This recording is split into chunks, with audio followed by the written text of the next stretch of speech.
We wave nangale isibhutsha nakhona bo driver strong and people they don't know. Abantu abazi ukuthi uke waba isikhothana. Awazophingi wena bakhona combat.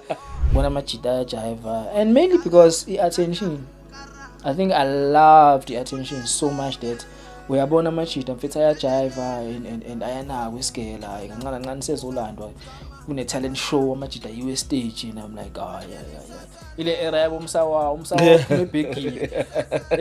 ufikile olweni zonke baba ufike nengi out lapha yana like ngengayenzi like ngiyayifunda lento so skim the niggas like I know gents ngiyajiva ke man. That's when I met you as well, you know, like cuz Fiber got this boot, so that's when we got introduced to this boot. Different dancing and out. But thina ke futhi sakhulwa ekwakunenkinga eningi kithi ngoba abaningi mina abantu ababethe izulu moshi hip hop wena wawambona apha umrapper okhuluma lezi zinto okhulumayo ikakhulukazi phela kwakurapha ngesilungu kakhulu mase kukhona ikasi rap kwakuyikasi rap urapha ngekasi rap kakhulu yabo so nami ngangirapha ngesiZulu but obvious kokunye ubuye uthi kancane kwikasi rap ubuye uthi obvious ngeke uzuraphe ngento ongayazi ongakhulanga ngayo you understand so isiZulu bekuhlezi kuyinto engigqugquzelayo ngaso sonke isikhathi ekimi ngirapha ngesiZulu ngwina back to the city la ngangibawina ngasizulu nginqa bona abafana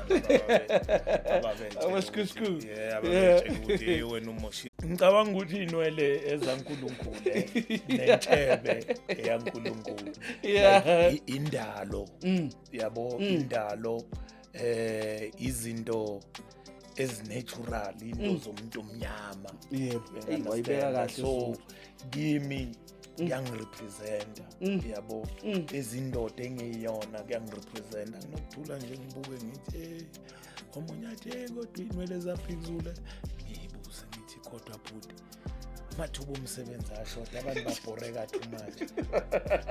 ungathi ngabe uyofuna umsebenzi unakane nenwele zaphezulu Big Zulu uyahamba uyothengela i-truck isenithi uthwele Big Zulu uyothengela imoto uthwele Big Zulu usiza abantu uthwele uBig Zulu kuma billboard wesasolo uthwele uBig Zulu ugcoka ikhavela uthwele amandla kaBig Zulu